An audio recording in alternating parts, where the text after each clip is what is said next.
This is my physique. I can do 32 pull-ups, and I've trained this for over a few years. If you follow me, you'll get in half the time. Let's get into it. So this is the full guides getting extremely strong on pull-ups. First of all, why should you trust me? That's the first reason. The second two reasons is my stats. So a 46.25 kg, one rep max on loaded pull-ups. So instead of 5, I can hit 40 and 32 reps unweighted in one set, just pumping them around body weight. Getting your first pull-up, you have two options. Number one is band assisted pull-ups. You wrap a resistance band under your knees or feet and you do pull-ups like that. It's just taking the weight off. If you weigh 80 kg, it might be like you're pulling 70, 60, 50, depending on how thick the band is. So I'll probably recommend that. Second option is the rows to pull up path. So you start off pretty much vertical. You're doing rows with the wall, and then you move lower and lower and lower until that's your body. The bar's up there, and you're just doing rows onto there. And when you eventually parallel, it's going to be, your pulling strength to be a lot stronger. You'll get that first pull up. Don't use the lat pull down machine to build up your pull ups. I've seen a lot of people do this, and it usually does not work out well.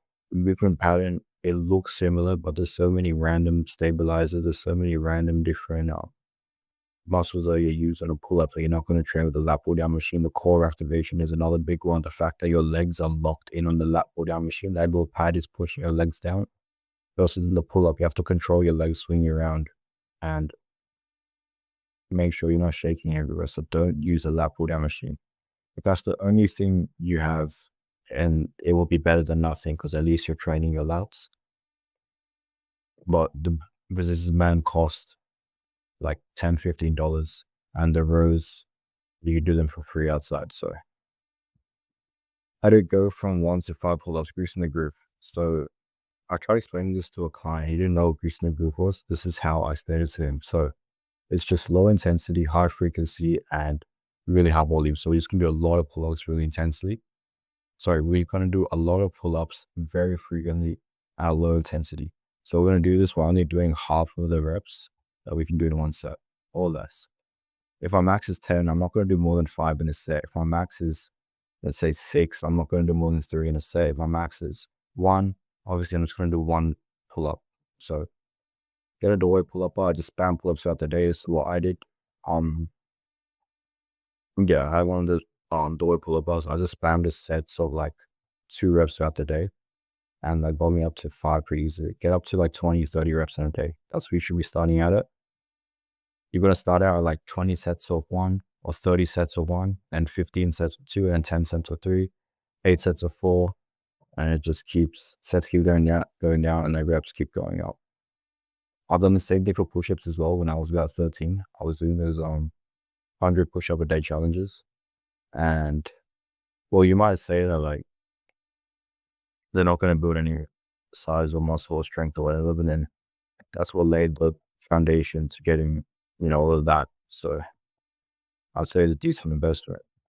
How to go from 5 to 30. This is a massive spectrum of pullability, but the process is pretty simple. Like what got you there isn't going to change.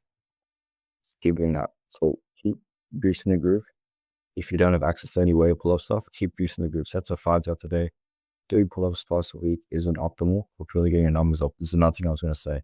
Like, if you want results like that, those that back thickness, you're probably not going to get that doing pull-ups like a normal human, like twice a week as part of your pull day. You probably have to train this every single day.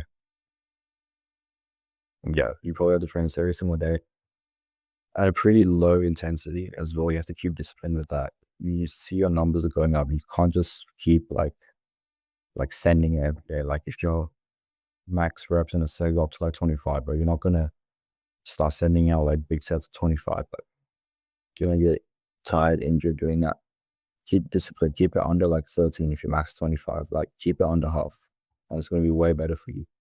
If you're getting bored of greasing the groove, if you're getting bored of doing like 10 sets of 13 pull-ups throughout the day, which can get annoying, you got weight pull-ups as well, 3 times a week, and you'll be a lot more fun. By the way, have some patience, other. Okay. This process took me like 2 to 3 years. With the time you're saving by watching this, you're gonna do it in 1 2, might even do it in under one. And I'm getting clients go from 5 reps unweighted to 8 reps weighted with 5 kg added onto the back in 4 months while maintaining or even increasing the body weight, which is like that's unheard of. I don't see like that happening in general. I got a full 5-inch testimonial of this guy on my school page. If you can go click the link below. Weighted pull-ups. If you have a stronger weighted pull-up, you're gonna have a more check back and a more endurance on your weighted pull-up. But okay, this is a weird thing I've got to explain. You might think that if one trait goes up, the other trait might go up as well. Okay. Like, what would you say to a guy who says, oh, I can bench the 20 kg bar 100 times. Now I can bench. Now I'm 100 times stronger. What would you say to that guy? You would say he's being dumb. Like, that's not how it works. If you told another guy, yet another guy saying, oh, I can bench 60 kg for 1 rep. Now I can bench, if I can bench 60 for 2 reps, I can get 120. You'd say the same thing. That guy's being dumb. But a lot of people have this misconception with like bodyweight stuff.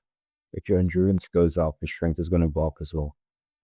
Yes, to a point, but it's a tiny, tiny correlation. Okay.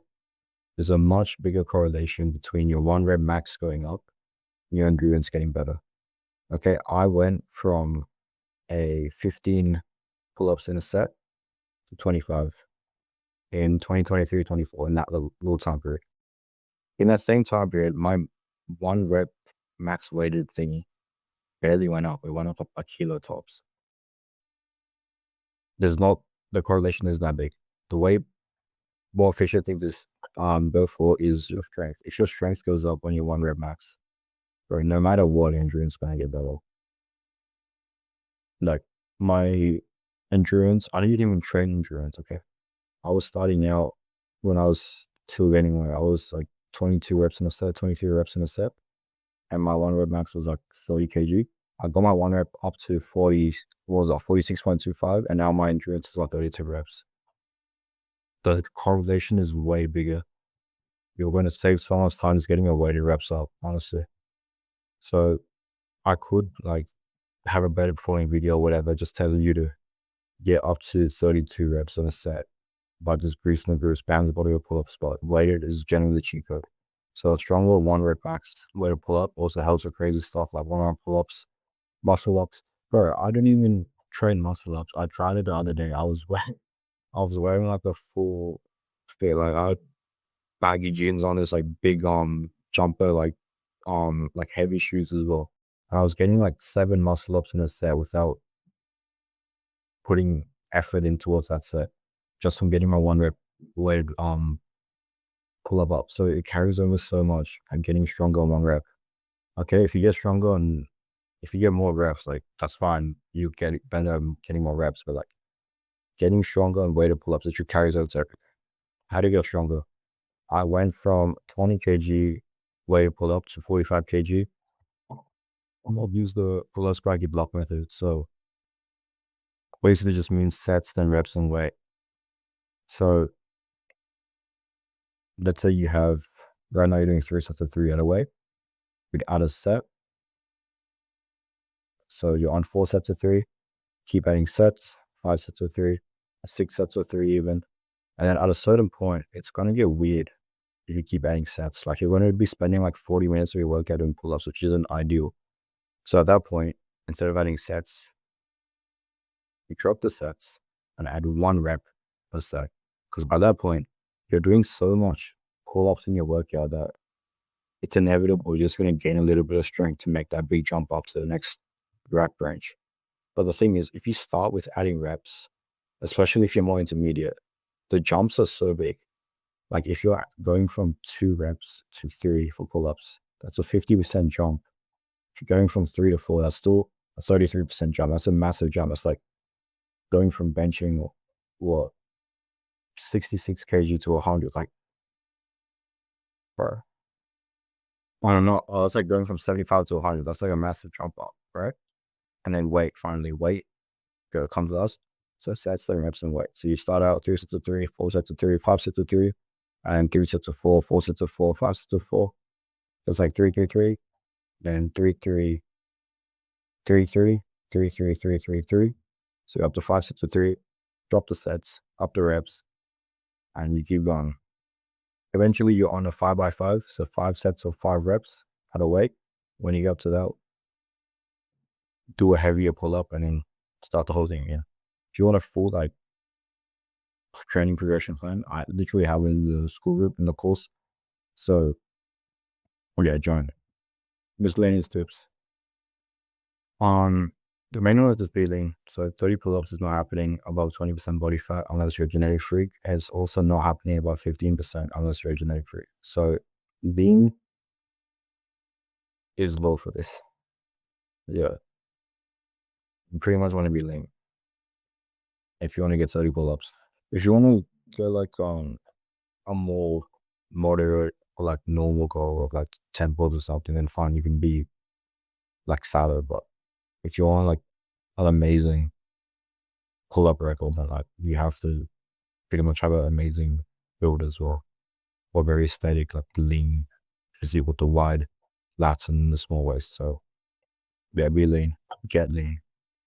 Another thing is lean doesn't necessarily mean like you want to keep building muscle mass. Don't stay like, there's videos of like these like really skinny looking people just getting like 40 reps on a set of pull-ups.